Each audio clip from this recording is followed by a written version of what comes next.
Bueno, para mí, como ya me presentaron, soy compañero aquí de algunos seminaristas, tercer año del seminario. Aprendí ministerial en la iglesia Concón y cuando hablaron conmigo, hicieron esta invitación, la verdad que me sentí bastante honrado y privilegiado de poder estar acá con ustedes. Muchos me conocen, sí, la verdad muchos me conocen, porque hemos trabajado juntos en muchas instancias y somos iglesias hermanas que estamos creciendo juntos gracias al Señor y podemos compartir y podemos decir que somos amigos, que somos compañeros en el Evangelio y esas cosas que realmente son de mucho ánimo, la verdad. Voy a tomarme el tiempo aquí porque en otras oportunidades me he pasado. Así que quiero hacerle una buena pregunta. No sé si pueden ver en imagen esta película. ¿Alguno la ha visto o no? ¿Cómo se llama esta película? El Náufrago. Y fíjense que en la imagen que está ahí, el náufrago, quien no conoce esta trama, él cae en un accidente en avión, en medio del océano. Y en ese accidente llega a una isla y está completamente solo. Bueno, no tan solo, porque si ven ahí también en la imagen, no sé si ubican un personaje que está ahí. Wilson. Él crea este personaje por estar solo y comparte con él. Pero lo que pasa con el náufrago es que solamente él aprende a sobrevivir. Y aquí hay una imagen súper, a mí, mientras buscaba las imágenes, y de hecho vi la película de nuevo, que de hecho la he visto muchas veces porque me encanta, ven este contraste. Y si se fijan, el contraste que está a un lado, vemos que él está feliz de haber hecho fuego. Y cuando llega a la ciudad, cuando es salvado, porque él decide en algún momento, cuando le llega un tipo de vela, él decide volver a la ciudad y se arriesga. Y llega a la ciudad. Y aquí está este contraste que llama mucho la atención. Está en esa cena y agarra un encendedor y prende el fuego y lo prende y lo apaga, como si nada. Y a él tanto que le costó hacer fuego. Entonces, vemos esto, que él también en otra escena tiene una cama. Y no sé si se acuerdan cuando estaba en una cueva y él dormía, tenía una linterna y esa linterna la apagaba y la encendía, y dormía en el suelo. Y cuando tiene una cama, hace exactamente lo mismo. Se queda en el suelo, prende y apaga la luz y no duerme, no ocupa la cama. Entonces, finalmente, él no se acostumbra a esta nueva realidad, a esta realidad que tenía todo ahí al alcance, pero no lo ocupaba. Y no se daba cuenta que ya no era un náufrago. No se daba cuenta que su identidad no era el náufrago, sino que ya estaba en esta nueva vida. Y de eso se trata el mensaje de hoy. De cómo estamos viviendo. ¿Estamos viviendo como ciudadanos del reino de Dios? ¿O estamos sobreviviendo como el náufrago? Estamos en la iglesia, pero no actuamos como si dependiera de nosotros mismos para salvarnos. Justamente Pablo hace la gran pregunta esta, que es conocida, yo creo que todos la hemos escuchado muchas veces. ¿Seguiremos pecando? Haciéndonos reflexionar cómo vivimos. Pablo dice, entonces. ¿Con qué quiere conectar este entonces? Esto nos lleva a ver los textos más atrás, capítulos anteriores de Romanos, en su palabra. Y justamente, si recuerdan, Romanos 1 nos habla de nuestra condición, quién es Dios, quiénes somos nosotros, esta relación que tenemos con la idolatría. Y vemos cómo en el capítulo 3 Pablo nos dice y nos recuerda, y lo hemos leído muchas veces también, no hay un solo justo. No hay ni uno solo. Todos somos pecadores. No podemos justificarnos por nuestras obras. Somos incapaces. Y que solo somos justificados por la fe en la obra de Cristo. En Romanos 5 habla de este Adán. Y justamente, que es ese representante federal, nuestro representante federal. No podemos salir de esa condición por nuestros propios méritos. Pero así como por uno vino la caída, por otro, Cristo el obediente, vino la reconciliación. Él estableció un nuevo pacto para que en Cristo tengamos paz con Dios. Entonces llegamos a Romanos 6, lo que leímos hoy día. Con todo esto. Y Pablo pregunta, ¿qué diremos? ¿Continuaremos pecando para que la gracia abunde? Con esto denuncia un mal entendimiento del Evangelio. Un problema que hay no solamente en ese tiempo, sino que hoy día también. Vemos personas que van a la iglesia, participan de vez en cuando en alguna actividad, pero no se comprometen con Cristo, ni con su cuerpo, ni con su palabra. Otros asisten regularmente a diferentes actividades también, pero viven como si la gracia fuera un simple seguro espiritual y no una nueva vida que transforma. Aún estamos en peligro de malentender la gracia. Incluso dentro de nuestras iglesias reformadas, acá. El problema no es que no hablemos de la gracia. Ese no es el problema. El problema es que no la entendemos a la luz del Evangelio. Se identifica como cristiano, pero vive como si ser cristiano solo fuera un nombre. Y no, finalmente, una nueva identidad en Cristo. Probablemente lo que se pensaba en esos tiempos de Pablo y hoy día también es, ya estoy salvo, justificado, total, ya estoy perdonado. ¿Y Pablo qué responde? Responde con fuerza y claridad. No, de ninguna manera. Veamos cómo responde Pablo a esta pregunta entonces. ¿Por qué no debemos pecar?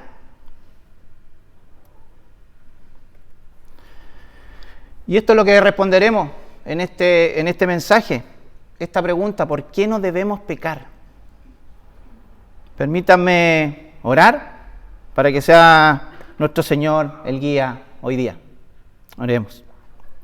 Señor, gracias por tu palabra, por tu extensión de tu maravilloso reino, de tu gracia. Gracias por tu amor por nosotros. Te quiero pedir hoy tu dirección a este pecador acá al frente. Toma la palabra tú hoy, porque tú la haces viva. Que sea la gloria y honra para ti. Y que todos los que estamos acá nos desafíes y nos animes en tu palabra. Oramos en el nombre de Jesús. Amén. Acompáñenme con sus Biblias. Vamos a hacer este recorrido juntos. Y que responde esta pregunta fundamental. ¿Seguiremos pecando? No. ¿Por qué? La respuesta se desarrollaremos en 2 puntos. 1, porque estamos unidos a Cristo. Y 2, viviendo para Cristo. Acá en los versículos 2b al 4, Pablo responde a la pregunta de la introducción. Lo que está diciendo Pablo acá, a los cristianos, que somos bautizados en Cristo. Esta es la señal de Cristo en nosotros. Recordemos El bautismo cristiano es el lavado y limpieza de nuestros pecados. Somos regenerados por el Espíritu Santo, que nos dice acá mismo, en lo que leemos, estamos sepultados y resucitados junto con Cristo. Por tanto, es la señal pública que nos transforma, que transforma nuestros corazones.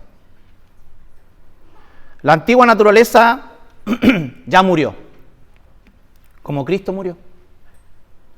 Y así como Cristo resucitó, nosotros vivimos junto con Él. Somos nuevas criaturas. Debemos entender bien esto. El bautismo es la unión profunda con Cristo. Fuimos sepultados con Él y vivimos en su resurrección. ¿Para qué? Para vivir una nueva vida, para vivir como cristianos.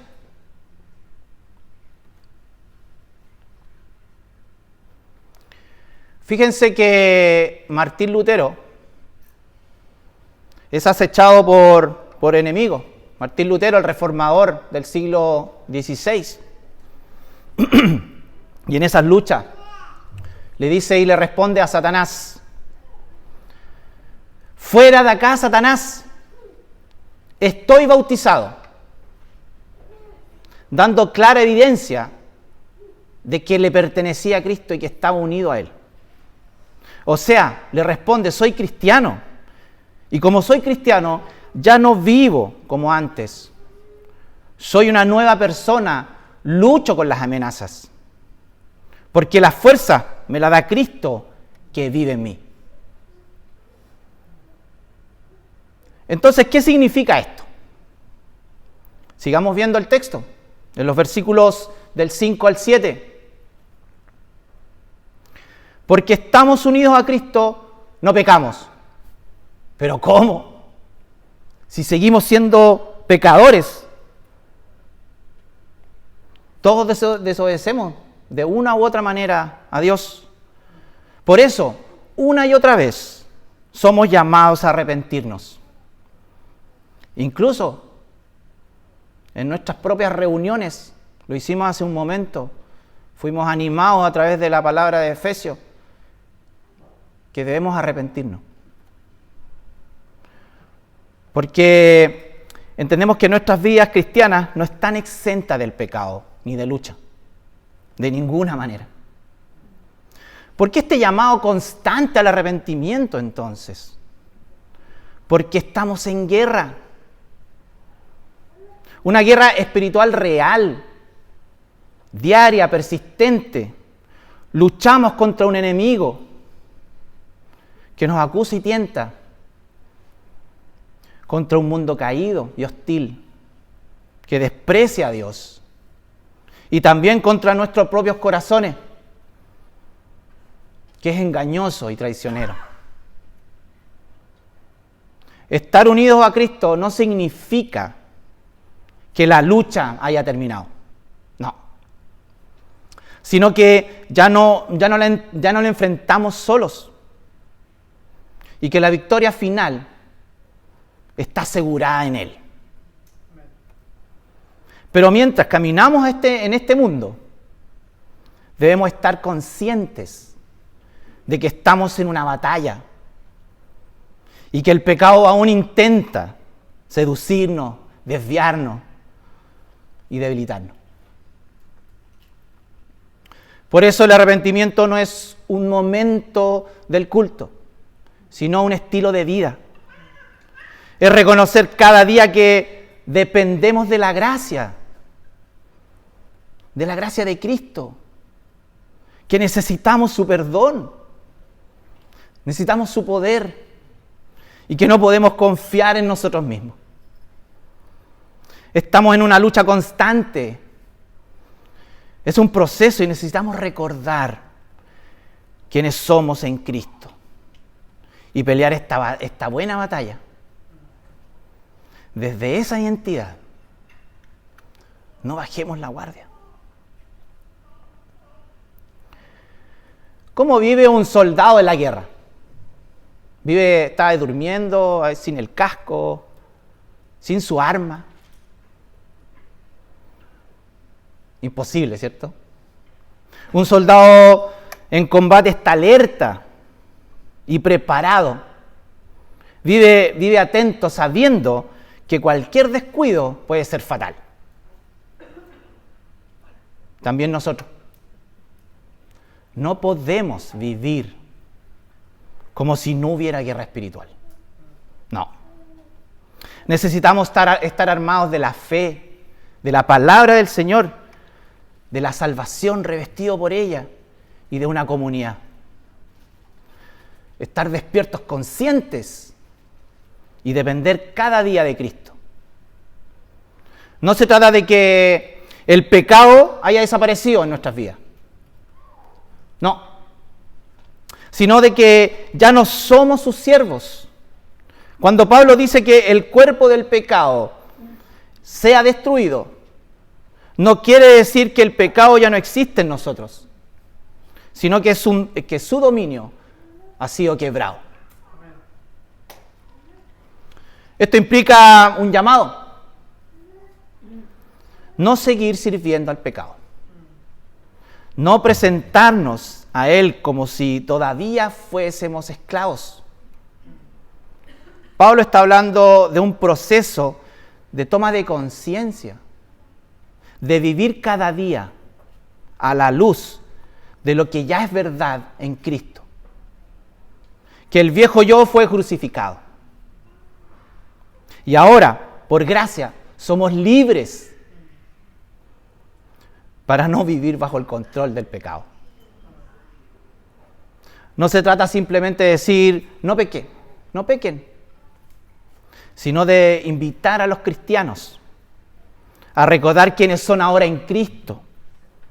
Es un proceso de crecimiento, de dependencia de Cristo,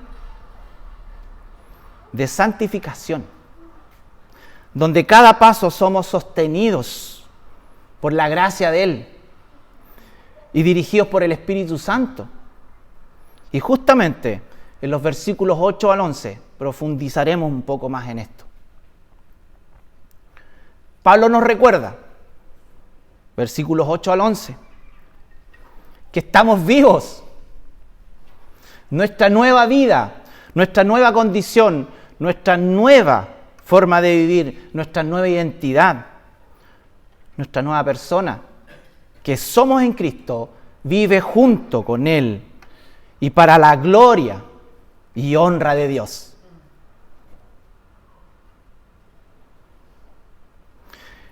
Quiero que te imagines una habitación oscura. En esta habitación oscura jamás ha entrado la luz en ella, pero en algún momento llega la luz. En ese momento, cuando llega la luz, en esa habitación se puede ver toda la suciedad y la mugre que hay en ella. Antes, cuando no había luz, definitivamente no podíamos ni siquiera ver la suciedad. Pero ahora con luz sí la podemos ver. Y lo natural que debiera ocurrir en nosotros es que queremos limpiar. Bueno, esa habitación es mi vida. Esa luz es Cristo. Y el querer limpiarla es el Señor que lo pone en ti. Eso es ser cristiano. Querer limpiar la suciedad con la luz de Cristo, con su fuerza y su gracia actuando en mí. Miren el apóstol Pablo. Él mismo se describe como el perseguidor más celoso, el más moralista, convencido de su propia justicia, hasta que se encontró con la luz de Cristo. Y cuando esa luz lo envolvió, lo transformó, crucificó su vieja naturaleza y comenzó a vivir como Cristo. Este es el Evangelio que transforma. La luz del Evangelio no solo revela la suciedad, sino que también nos mueve a limpiarla. Esa es la obra de Cristo en nosotros. Inevitablemente nos lleva a agradecer su salvación, porque estamos vivos juntos con Él y juntos con Él en vida eterna. Esta es la respuesta en amor al mensaje del Evangelio. Esta es la alegría del Evangelio. ¿Estoy realmente unido a Cristo? ¿Reconozco que soy un pecador? ¿Por qué lo soy? Y muchas veces justificamos nuestros pecados. No es tan grave. Dios me perdona. Pero el Evangelio nos confronta y nos llama a decir, como Pablo, de ninguna manera seguiré pecando. ¿Por qué? Porque estamos unidos a Cristo. Y en Él soy nuevo. Cristo es la salvación. Cristo es el Evangelio. Gloria a Dios por el Evangelio de Cristo. Y así Pablo nos anima a estar viviendo para Cristo. En este punto, los versículos del 12 al 14. Si entendemos esta lógica de lo que estamos hablando anteriormente, si la entendemos, pensemos en el matrimonio. Dos personas se unen en una relación de fidelidad, de intimidad, de compromiso. Duermen juntos, salen de vacaciones juntos, planifican su vida juntos. Casi todas las cosas las hacen juntos, porque son uno. Todo cambia porque ya no son solteros, son casados y están unidos como una sola carne. Desde esta comprensión teológica, Pablo nos dice, no permitan que el pecado reine en tu cuerpo. Si estamos unidos a Cristo, somos uno con Él. Y por eso renunciamos a la pornografía, al amor al dinero, a la avaricia, a la infidelidad, a las adicciones, a buscar un renombre, una reputación. Nos presentamos como vivos ante Dios, no como esclavos del pecado. No vemos la sexualidad como el mundo la ve. No vivimos como los que no conocen a Cristo. Solo quien entiende esta unión a Cristo y ha conocido la gracia puede vivir así. La gracia no nos condena, nos libera. Y esa libertad nos anima a vivir en santidad, no por miedo, por amor. Miren lo bueno, lo hermoso, lo glorioso que es vivir en santificación. Esto es vivir verdaderamente libres en Cristo.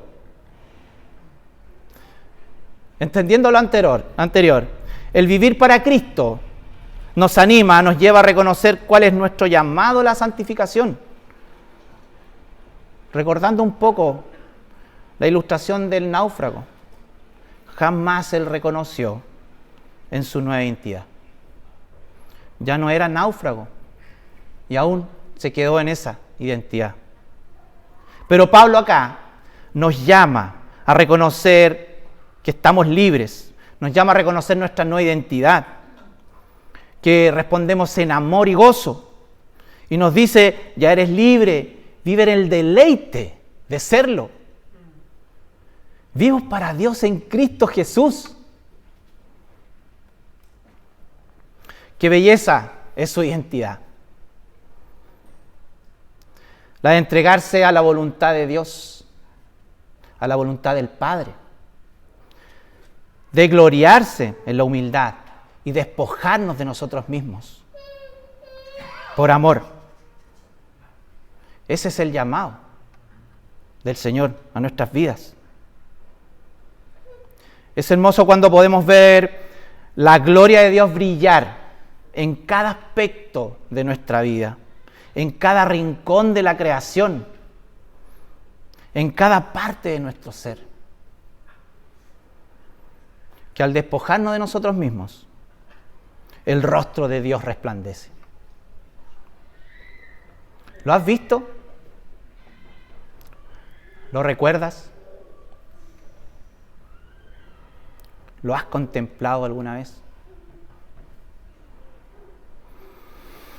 ¿Deseas realmente contemplarlo? A Dios le agrada tu santificación. A Él mismo nos mueve a esa dirección. Nos hace ver la santificación, que es algo hermoso, porque apunta a la imagen perfecta de Cristo.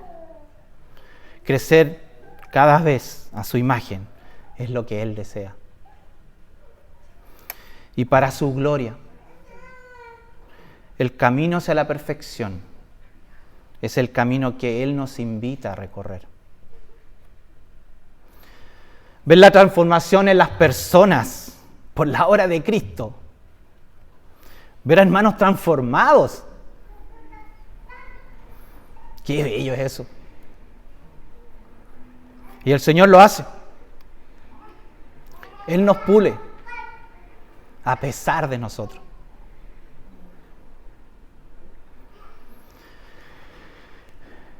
¿Saben quién es este hombre que aparece en la imagen? ¿Lo conocen? Él es John Newton. Nació en 1725. Perdió a su madre cuando tenía 7 años. Y a los 11 años comenzó a trabajar en los barcos. Su padre era marinero. Y su vida era un constante error y fracaso. Conocido por su vulgaridad y corazón duro. Capitán de barcos negrero, traficante de esclavos, blasfemo, burlador de Dios y esclavo de su pecado. Su vida era oscuridad, pero una noche, en medio de alta mar, cuando estaba la muerte inminente en ese lugar, él clama al Señor y dice: Señor, ten misericordia de mí. Recordando, fíjense bien, recordando las enseñanzas de su madre cuando era niño. Esa oración quebró su corazón. Y Dios lo escuchó. Lo que siguió fue una transformación profunda. Newton dejó el comercio de la esclavitud y se rindió a Cristo.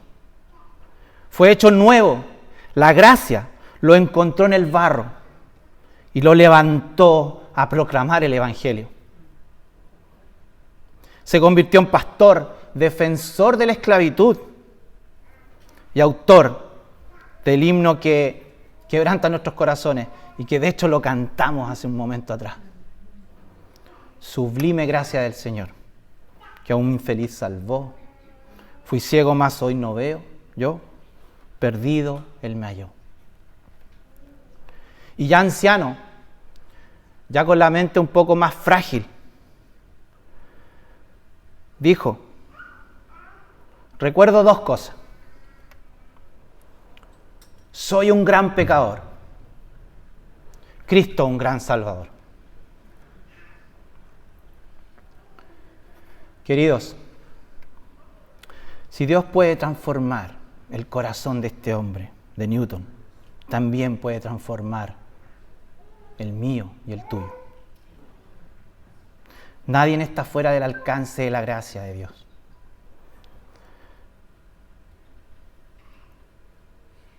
Pero no solo el Señor nos salva, nos mueve. Así como Newton fue enviado a proclamar esa misma gracia que lo rescató, tú también lo eres. Proclama esta gracia que te salvó. Vive para aquel que murió y resucitó por ti. No calles la historia de redención que Dios está escribiendo contigo. Levántate. Que tu vida sea un himno vivo que diga al mundo: Cristo salva. Y que al mirarte otros digan: solo la gracia pudo hacer eso. Entonces tú, yo, celebrarás cuando la gracia de Dios triunfe en tu interior. Celebrarás incluso cuando seas humillado a ser expuesto, sabiendo que es Dios quien está orando en ti, porque eres en Cristo. ¿Quieres abrazarlo? Abrázalo ahora mismo. Él está acá con nosotros. Estás unido a Él. ¿Anhelas unirte a Él? Clámale ahora mismo unirte a Él. ¿Eres santo? Sí. ¿Lo crees? Santo que lucha con el pecado. Santo que quiere agradarle, amarle y caminar en santificación. Los frutos son obras de Dios. Anhela los frutos del Espíritu de Dios en tu vida. El no vivir nuestra identidad en Cristo es como el ejemplo de un esclavo que ya legalmente es libre y aún sigue actuando en el miedo e incertidumbre de un esclavo. Piensa como esclavo y tiene la mentalidad de él hasta que asimila, se da cuenta. Comprende y vive su nueva condición en la alegría de la libertad. Sí, en la alegría de la libertad. El versículo 14 nos refuerza: el pecado ya no tendrá poder sobre ustedes, pues ya no están bajo la ley, sino bajo la gracia. Esta es una garantía. La gracia aplica a nosotros. No la condenación, no mis obras, no mis méritos. Los méritos son de Cristo. Quería ICR, pon atención a esto. La gracia no es permiso para pecar. Es poder transformador. No nos da una nueva identidad. Eso da una nueva identidad en Cristo. Rompe la esclavitud del pecado y cambia las motivaciones del miedo y el temor por el amor y la gratitud.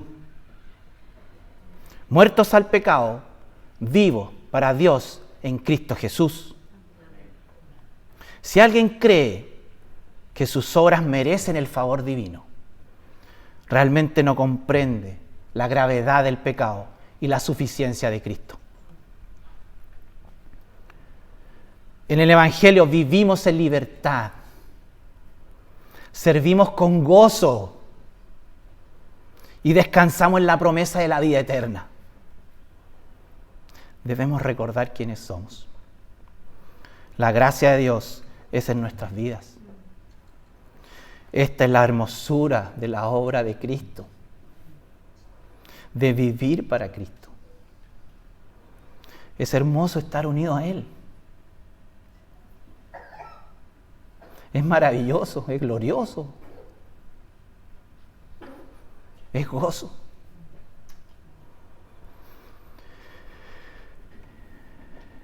Qué hermoso es vivir para Cristo. Y acompáñenme para ir terminando en una oración. Y quiero compartir con ustedes una oración de los puritanos para terminar. Oremos. Cuanto más te amo con un amor verdaderamente bondadoso, más deseo amarte. y más desdichado me siento por mi falta de amor. Cuanto más hambre y sed tengo de ti, más desfallezco y fracaso en tu búsqueda. Cuanto más quebrantado está mi corazón por el pecado, más oro por un quebranto mayor. Mi gran mal es olvidar los pecados de mi juventud. Es más, los pecados del día anterior los olvido al día siguiente. Protégeme de todo aquello que se convierte en incredulidad o que carece de una sentida unión con Cristo. Gracias, Señor, porque eres tú quien toma siempre la iniciativa. Estamos reconciliados gracias a Cristo por su vida, muerte y resurrección. Estamos unidos a Él. Queremos responder con el gozo de tu salvación. Queremos responder en la justicia de Dios y compartir en amor con otros este mensaje de la hermosura del Evangelio. Señor, te pido por nuestros corazones que sean movidos por ti, por tu palabra, y nos llenes de pasión para conocerte más y recordar nuestra unión con Cristo. Que lo único que salgamos hablando y atesorando en nuestros corazones hoy sea Cristo crucificado y resucitado. Te lo pedimos y clamamos en el nombre de Jesús. Amén.